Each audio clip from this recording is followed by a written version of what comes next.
Outra coisa que eu gostaria de falar a respeito, em continuar incentivando vocês a participarem dos aulões do Mais IDEB, né? Nossa escola, infelizmente, no último final de semana aí deu uma quedinha em relação à participação dos alunos do Mais IDEB, tá? Mas gostaria de pedir para que vocês voltem a participar desses aulões aí, preencham direitinho o formulário de participação, tá? Porque a escola precisa de vocês, né? Bom dia ao pessoal que está chegando aí depois do meu primeiro bom dia, né? Vamos começar a nossa aula, né? Lembrando aí, pessoal, que nas últimas aulas nós falamos de quê? É um assunto atrás do outro, né?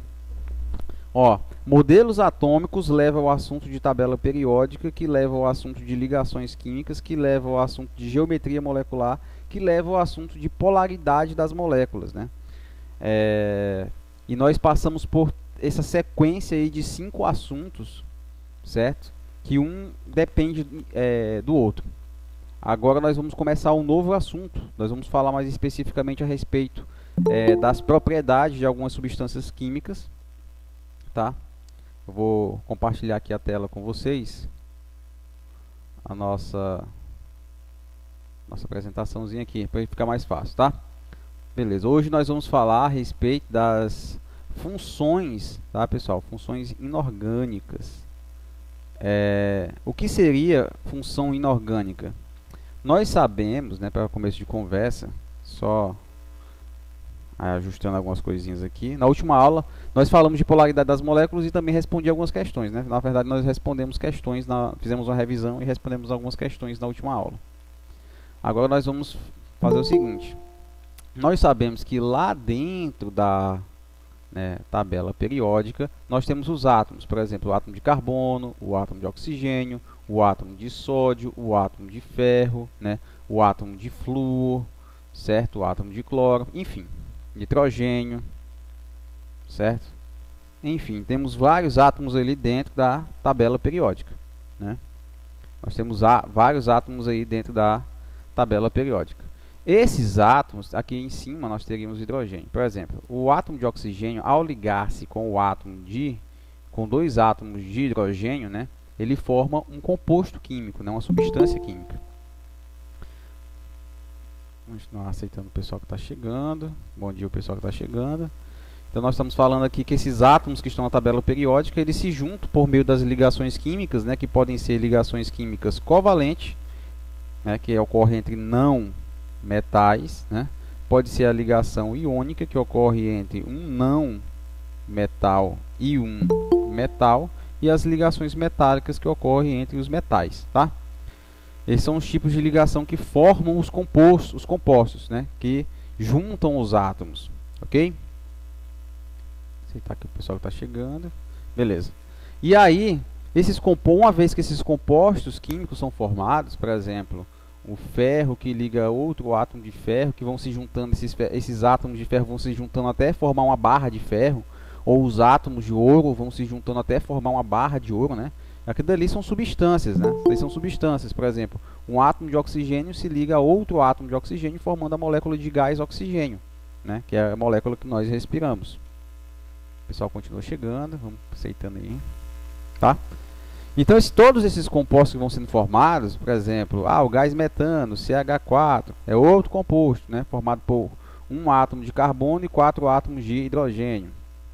Aí nós temos a barra de ferro, que é outro tipo de substância, o gás oxigênio, a água oxigenada, né? Se a água normal ela é formada por um átomo de oxigênio e 2 hidrogênios, a água oxigenada ela é formada por 2 átomos de oxigênio e 2 átomos de hidrogênio. Isso aqui é água oxigenada, né? Chamado também peróxido de hidrogênio, tá?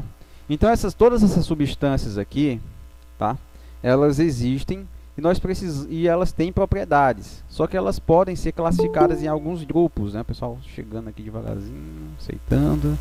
E elas podem ser classificadas em alguns grupos, né? Todas essas substâncias. Nós podemos citar aqui um único átomo que ele é muito especial para a química, tá? Um único átomo aqui que ele é muito especial para a química, e ele é o átomo de carbono, tá? O átomo de carbono, ele é um átomo especial, porque os compostos químicos formados com o átomo de carbono, tá? Por exemplo, esse daqui, CH4, que eu acabei de colocar, ou o CCOH,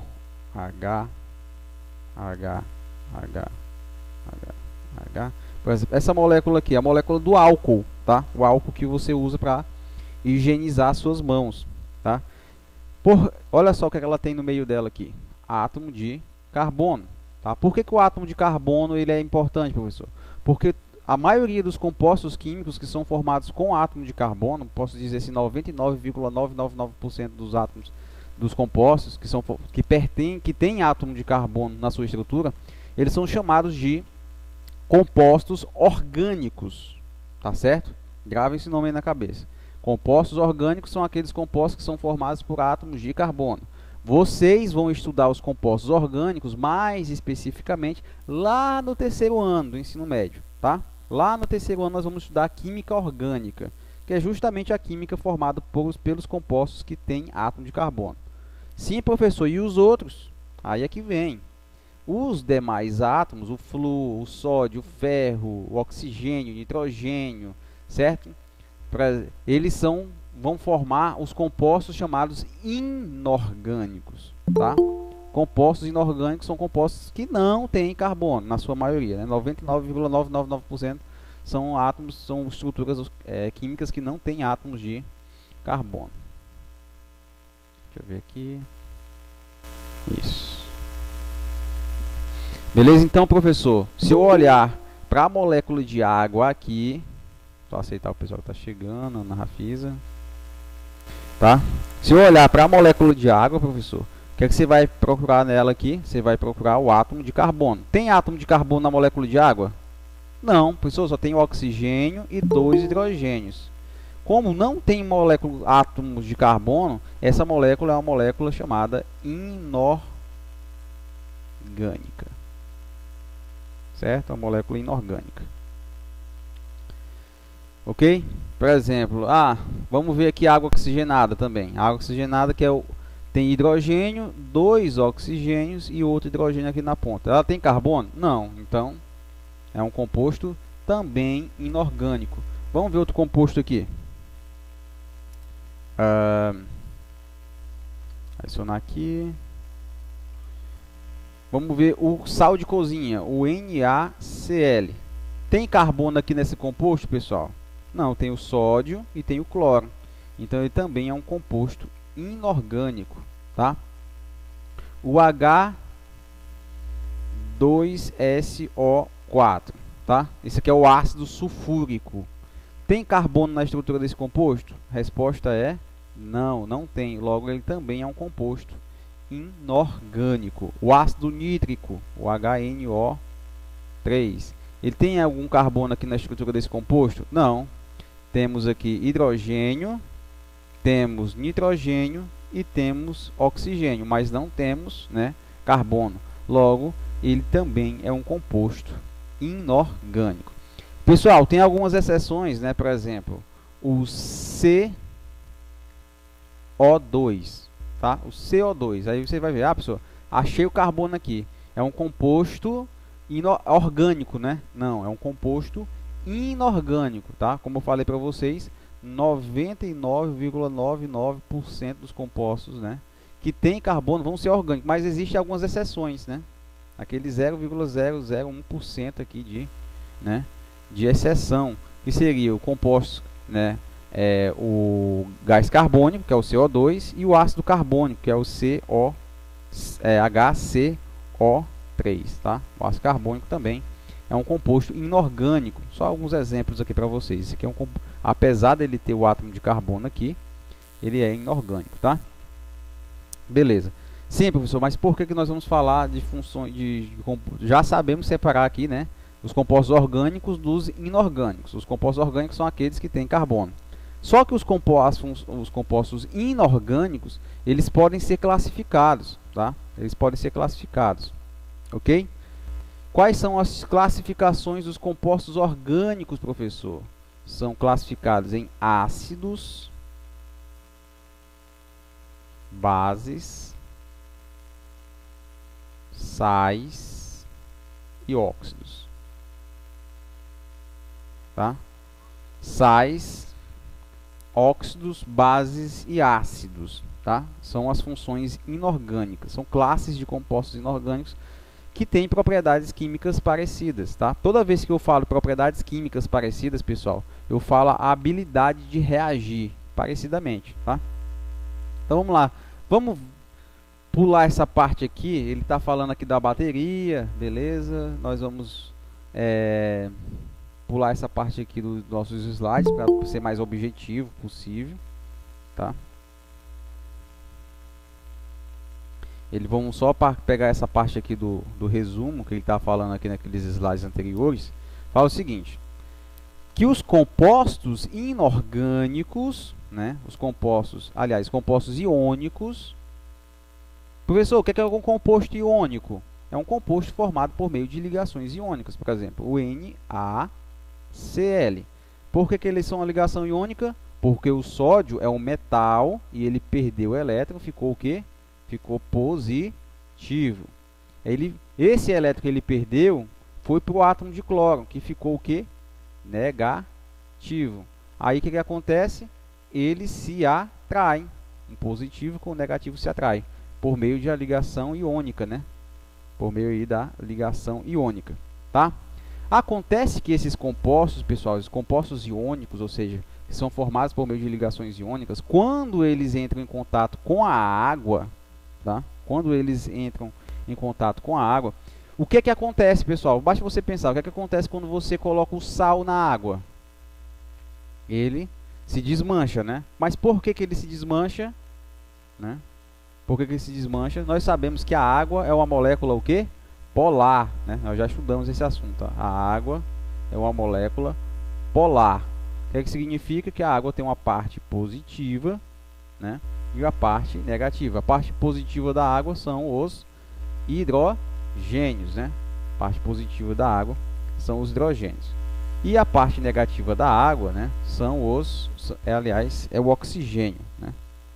É o oxigênio. Então, a parte... Tá? Deixa eu botar aqui negativo. Beleza. O que que acontece? Quando você coloca o sal de cozinha na água, a parte positiva da água... Deixa eu apagar aqui essa parte aqui. E vou trazer essa molécula um pouquinho mais para cá. Tá aqui. E vou botar aqui, ó. A parte positiva da água, né, vai se atrair com a parte negativa do sal, tá? Então vou botar ele aqui, ó. Tentar botar ele aqui.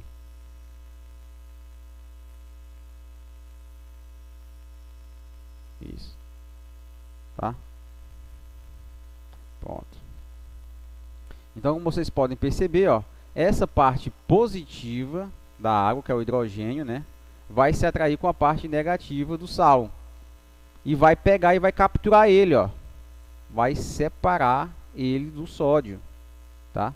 Vai separar ele do sódio. E a parte negativa da água, deixa eu ver se eu consigo pegar ela aqui.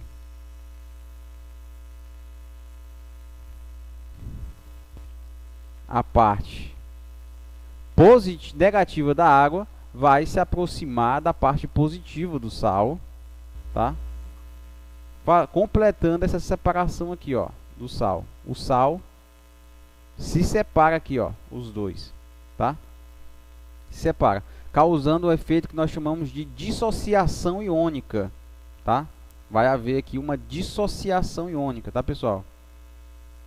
Que nada mais é que os íons, né, se separando literalmente, eles ficam afastados um do outro, tá? A parte positiva do sódio, né, ficou afastada da parte negativa deles. Quem promoveu esse afastamento foi justamente as moléculas de água, tá?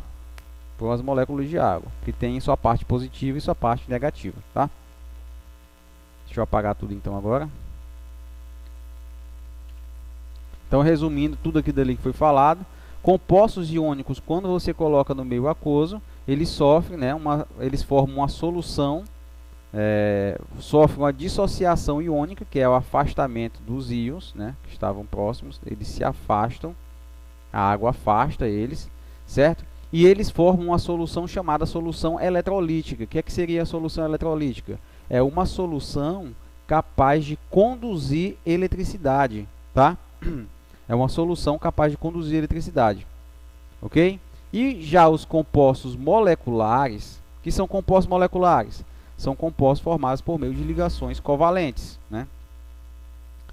Compostos moleculares, como por exemplo, CO, né? É um composto molecular, certo? Porque são formados por meio de ligações covalentes, ok? É o gás carbônico aqui, tá? Se você colocar o gás carbônico na água, tá?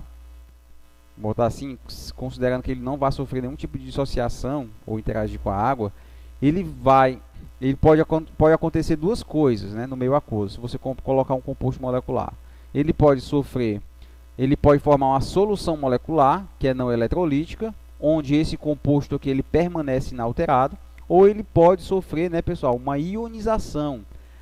Ele pode interagir com a água, né, sofrendo um processo de ionização, e esse processo forma o quê? Forma íons. E esses íons se separam, formando também, né, igual a solução anterior, formando uma solução eletrolítica, ou seja, uma solução capaz de conduzir eletricidade, tá? Isso aí é um resumo da...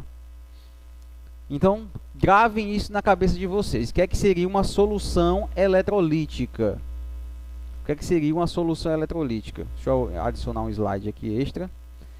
Uma solução eletrolítica é uma solução, né, contém água, aqui, e no meio aquoso nós temos íons livres, né, que pode ser o Na+, pode ser o Cl-, pode ser um H+, pode ser um OH-, tá?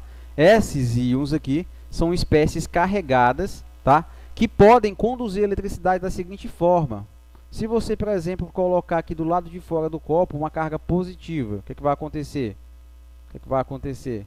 Os íons, né, os íons negativos, eles vão ser atraídos para essa carga positiva, conduzindo junto com eles os elétrons, certo? Por isso que ele vai conduzir a eletricidade. Agora, se você, né, pelo contrário, colocar uma carga também negativa do outro lado, né, colocar uma carga negativa, os íons que eram positivos, como é o caso do Na+, e o Cl-, e o H+, eles também vão ser atraídos em relação à carga negativa, também possuem uma carga e vão conduzir elas, né? Então, fazendo aí, né, com que essas soluções eletrolíticas, ou seja, soluções que contêm íons, espécies carregadas aqui no meio dela, tá? Elas possam, né, conduzir eletricidade, tá? Então, qualquer solução que contém íons, ou seja, uma solução eletrolítica, ela vai, né, conduzir eletricidade. Por quê? Porque esses íons eles podem se movimentar dentro da água, né, como se estivesse nadando mesmo ali dentro da água, conduzindo esses elétrons junto com eles, tá? Beleza. Vamos pular aqui. Deixa eu ver aqui qual a parte que nós vamos adicionar aqui. Beleza. Nós vamos agora falar diretamente dos ácidos, até porque nós já estamos com 18 minutos de aula, tá? Então, eu já falei para vocês que as funções inorgânicas, elas se são subclassificadas em ácidos, bases, sais, óxidos, né? São 4 classes. Nós vamos ver todas elas e vamos começar pelos ácidos. Vamos começar trabalhando aqui com os ácidos. O que seria ácido? O que é que seria um ácido? Segundo a definição de Arrhenius, tá, pessoal? Aqui, ó. Até ampliar aqui para vocês ficarem melhor de enxergar. Segundo a definição desse cara aqui, ó, Stefan Arrhenius, tá? Segundo a definição dele, ácido é toda substância que, em solução aquosa, sofre ionização, liberando como único cátion o íon H+, tá? Como único cátion o íon H+, ok? Então, o que é que isso significa? Significa que se você tiver, né, por exemplo, o HNO3, é o ácido nítrico. Nós já sabemos que ele é um ácido, mas por que ele é um ácido? Porque quando você coloca o ácido nítrico na água, certo? Você vai colocar o ácido nítrico na água, ele sofre um processo de ionização, liberando o íon H+, e o íon NO3-, certo? Nós temos aí dois íons, né, pessoal? O que é carregado positivamente nós chamamos de cátion, né? E o que é negativo, o NO3-, nós chamamos de ânion, certo? Então esse aqui é o cátion. Repare que quando você colocou o ácido nítrico na água, o único cátion que ele liberou foi o íon H+. Logo, essa espécie aqui pode ser classificada como um ácido. Ok? Ácido de quem?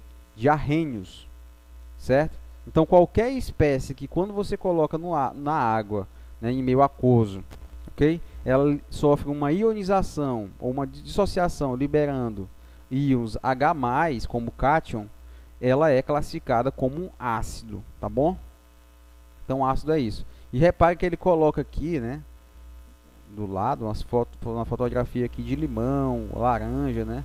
Por que será isso aí, pessoal? Porque esses ácidos, geralmente, tá? Antigamente, vou falar aqui para vocês, antigamente o pessoal descobria que uma substância era ácido devido ao gosto dela, tá? Devido ao gosto.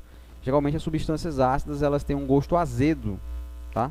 As substâncias ácidas, elas têm um gosto azedo. Então, por exemplo, um kiwi é um pouco azedo, né? O kiwi é um pouquinho azedo. Então, significa dizer que ele tem ácidos no meio, tá? Limão é azedo, então significa dizer que ele tem ácido ali no meio, né? Um abacaxi mais verdinho, né? Que mais que vocês podem me citar aí? A própria laranja também, né? A vitamina C, pessoal, a vitamina C, ela é um ácido. A vitamina C, ela é um ácido, você sabia? A vitamina C, ela é um ácido, chamado ácido ascórbico, tá? A vitamina C, que está presente aonde? Na laranja, no limão, certo? É um ácido.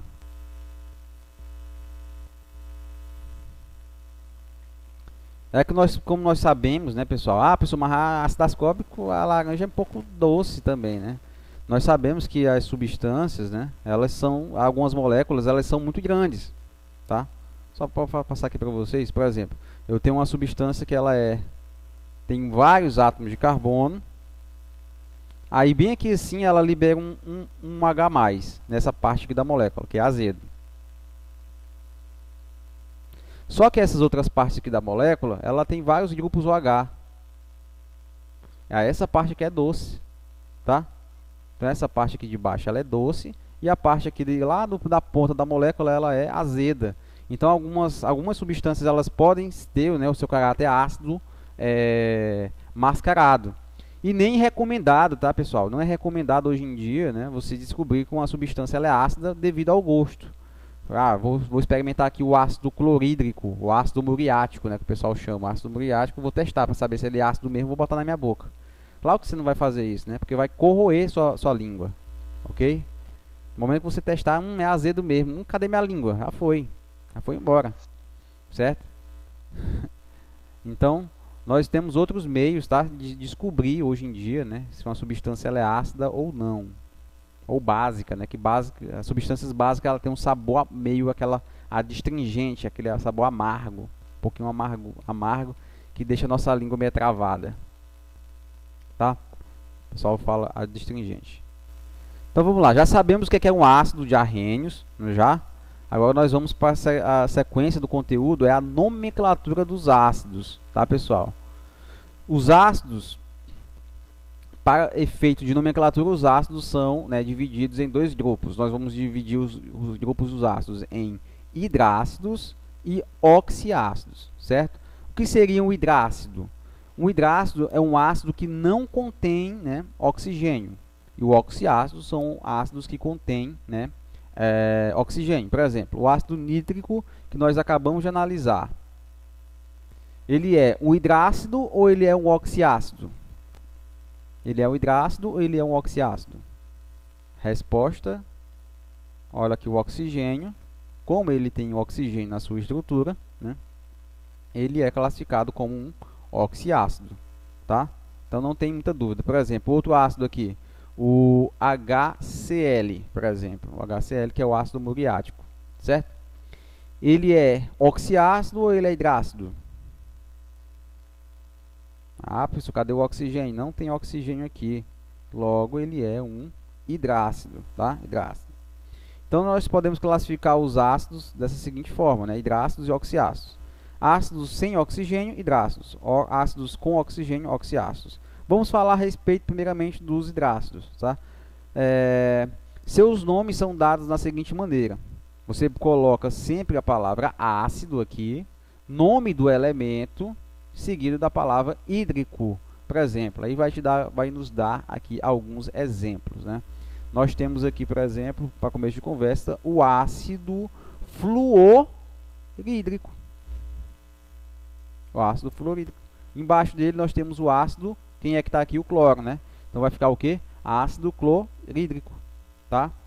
Aqui nós temos o bromo, o HBr, certo? Como é que vai ficar o nome dele? Ácido bromídrico.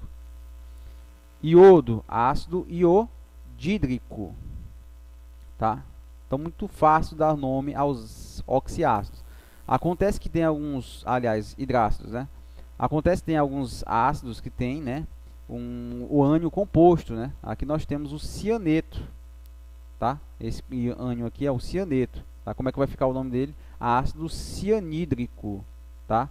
Aqui é o enxofre, né? O enxofre, pessoal, ele deriva do nome dele em latim, que é sulfur, tá? Sulfur. Aí fica sulf, tá? Sulf. Então é o ácido o quê? Sulfídrico aqui, ó, tá? A sulf tem algumas observações, né? Que devem ser relatadas aqui para vocês. Então, na parte do nome na nomenclatura dos hidrácidos já estamos ok, né? Vamos agora para a parte da nomenclatura dos oxiácidos. Como é que nós vamos dar o nome aos oxiácidos? Já tem mais um padrãozinho aqui, tá, pessoal? Em relação à nomenclatura dos oxiácidos. Uma das maneiras mais simples de dar nome a esses ácidos, né, os oxiácidos, é a partir do nome da fórmula dos ácidos padrão, de cada fórmula. Por exemplo, aqui nós temos os ácidos das famílias 17 da tabela periódica, né, que é aquela nomenclaturazinha, ó. Fluminense, clube brasileiro endividado e atrasado, né, pessoal? Flúor, cloro, bromo, iodo e astato, tá? Então ele vai pegar principalmente o cloro, o bromo e o iodo, tá? Para formar ácidos. Vou apagar aqui. Ok? Então, da família 17 aqui pega o cloro, o bromo e o iodo, né? Formando aqui os ácidos clórico, né? Formando um exemplo lá da parte da família 16 da tabela periódica. Pode pegar o enxofre, né, que é o sulfur, e o selênio, né? Aí pode formar aqui um exemplo, né? É só um exemplo aqui. É o ácido sulfúrico. Nós temos lá da família 15 da tabela periódica. Pode pegar o nitrogênio, o fósforo, o arsênio, certo? Dando aqui alguns exemplos: o ácido nítrico, o ácido fosfórico, tá? E lá da família 14 da tabela periódica, nós podemos pegar o átomo de carbono, formando aqui o ácido carbônico, tá? Formando aqui o ácido carbônico. Como exemplo, né? Então, a partir dessas fórmulas, e de acordo com a variação do número de átomos de oxigênio, determina-se as fórmulas e os nomes dos outros ácidos, como o uso do prefixos e sufixos. Observe, por exemplo, nós temos aqui ácido padrão, que são esses aqui da tabela, tá? Ácidos padrões da tabela, você pode decorar mesmo, tá? A fórmula de cada um, tá? Você pode decorar a fórmula de cada um. Aqui está o ácido padrão, tá? O nome dele. Como é que é o nome dele? Ácido, nome do elemento, por exemplo. Aqui ele está usando o cloro, né? Então vai ficar o quê? Ácido clórico. Seguido aqui do sufixo, né? Ácido clórico. Ok? Isso quem vai determinar? O número de oxigênio.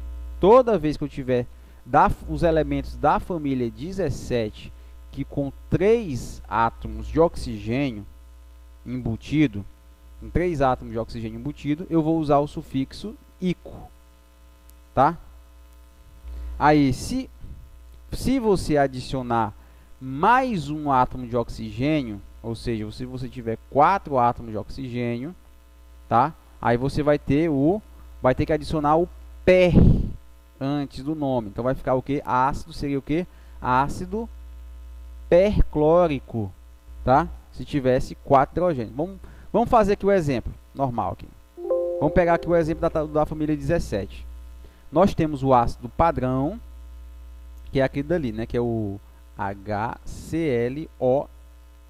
Que é que você vai prestar atenção na família? Elemento da família 17, que é o cloro. E ele tem quantos oxigênios? 3. Agora, se você se deparar com ele também, HC, né? O, HCl, né? HClO4, por exemplo, certo? HClO4. O que é que vai acontecer? Você vai chegar ao seguinte: ah, pessoal, agora ele foi da fórmula padrão, ele adicionou mais um oxigênio. Então o nome dele agora não vai ser mais ácido clórico, vai ser ácido, né, perclórico, certo? Ácido perclórico. Só. Beleza? Porque você adicionou mais um oxigênio, tá? Agora, se você, ao invés de ter adicionado, tivesse subtraído um oxigênio, ficar o HClO2. Pessoal, em relação ao padrão, né? Eu retirei um oxigênio. Como é que vai ficar o nome dele? Você coloca oso. Ao invés de ico, você finaliza com oso. Então vai ficar ácido, né? Cloroso. Certo? Ácido cloroso. E se ao invés de ter tirado, né, um oxigênio, tivesse tirado 2 oxigênios? Então tira aqui mais um oxigênio e coloca só um oxigênio agora, né? Então agora você tirou 2. Como é que vai ficar o nome dele? Coloca, além do oso, coloca o hipo. Então vai ficar assim, ó. Ácido hipocloroso, tá? Ácido hipocloroso. Pegar aí, pessoal, mais ou menos a estratégia. Então você pega o nome do composto padrão, certo? O padrão da família 17, 3 oxigênios, tá? Então poderia ser, por exemplo, o HClO3, poderia ser o HBrO3, poderia ser o H, né, IO3, tá? Da família 16 é o H2SO4, mas poderia ser também o H2SeO4, né? O padrão é ter 4 oxigênios, né, na família 16. Na família 15, o padrão é ter quantos oxigênios? Para o ácido nítrico, né, o padrão é ter 3 oxigênios. Para o ácido envolvendo o átomo de fósforo, o padrão é ter 4 oxigênios, tá? E da família 14, o padrão é ter 3 oxigênios ali no carbono, tá? Depois nós vamos fazer algumas questões envolvendo nomenclatura dos ácidos, tá? Aqui ele repete a mesma...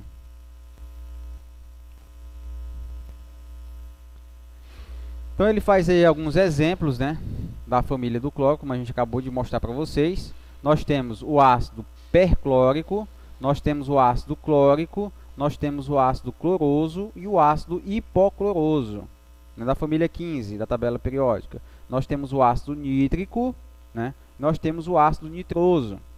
Na família 16, nós temos o ácido sulfúrico e o ácido sulfuroso. Na família 14 da tabela periódica, nós só temos o ácido carbônico. Ainda na família 15, nós podemos ter, envolvendo o átomo de fósforo, nós podemos ter o ácido fosfórico, o ácido fosforoso e o ácido hipofosforoso, tá? Então vamos lá, continuando aqui. Nós vamos agora trabalhar, pessoal, com a classificação dos ácidos, tá? Os ácidos eles podem ser classificados de acordo com o número de hidrogênios ionizáveis. O que é que seria o número de hidrogênios ionizáveis? Por exemplo, suponha que um determinado composto ele tenha, né, 5 átomos de hidrogênios. Né? Tenha 5 átomos de hidrogênio. Mas será que se todos esses átomos de hidrogênios eles podem ser liberados em meio aquoso? Por exemplo, ele pode liberar 5 íons H+. Ele pode liberar 5 íons H+, ou ele pode liberar, desses 5 que ele tem, pode liberar apenas um. E isso daqui é o que nós vamos classificar os ácidos, tá? De acordo com o número de hidrogênios ionizáveis, tá? Então, os ácidos eles podem ser classificados como monoácidos, são aqueles ácidos que liberam apenas um íon H+. Nós temos os diácidos, que são aquelas substâncias capazes de liberar 2 íons H+. Nós temos os triácidos, são as substâncias capazes de liberar 3 íons H+. Nós temos os tetraácidos, que são aqueles capazes de liberar até 4 hidrogênios H+ em meio aquoso, tá? Aí ele vai colocar aqui, né, um exemplo. O HCl, por exemplo, pessoal, ele é classificado como o HCl? Como monoácido. Por quê? Porque ele só tem um H+, né? Pode ser liberado. O ácido sulfúrico, certo? Aliás, o ácido sulfídrico. O ácido sulfídrico ele tem, né, 2 hidrogênios, né? Então ele pode liberar até 2 hidrogênios ionizáveis. Então ele é um diácido, tá? Aí volta de novo para o ácido cianídrico. Ele é um monoácido, por quê? Porque ele só pode liberar um íon H+, tá? Aí nós vamos agora cair agora no pessoal, agora sim, eu vou pedir para que vocês coloquem nome e turma aí no chat, tá? Que tá finalizando nossa aula aí. Então coloquem aí nome e turma no chat para contar a presença de vocês. Quem ainda não colocou, coloque. Quem já colocou, deixa, tá? Não precisa colocar de novo, não. Então nós vamos analisar essa estrutura aqui. O que vocês acham? Ele é monoácido, diácido, triácido. O que ele é? Monoácido, né, pessoal? Porque só tem um hidrogênio. Só pode sair um. O ácido sulfúrico. O ácido sulfídrico, né? Ele é diácido, triácido. Você olha, quantidade de hidrogênios na estrutura. 2 ácidos, 2 hidrogênios. Então ele pode liberar os 2, né? Então ele é um diácido. Um pouquinho mais para a esquerda aqui. Nós temos aqui o ácido nítrico, certo? Quantos hidrogênios ele tem? Só um, então ele só pode liberar um hidrogênio, monoácido. Nós temos o ácido fosfórico aqui, ó. O ácido fosfórico. Quantos hidrogênios ele tem? 1, 2, 3. Então pode liberar até 3 hidrogênios, então é um triácido, tá? Nós temos aqui, né, mais alguns exemplos, você vai analisando de acordo com a quantidade de hidrogênios na estrutura do composto, tá? Muito simples. Então, mas o que é interessante é notar também, né, que os hidrogênios eles são liberados, por exemplo, vamos supor que tem aqui um H5. Nós temos esse composto que tem 5 hidrogênios aí, certo? Ele é um ácido, ok? Ele é um ácido, são 5 hidrogênios. A primeira coisa que vai acontecer, vai liberar um hidrogênio mais e vai ficar, né? Vai ficar com 4 hidrogênios X menos, tá?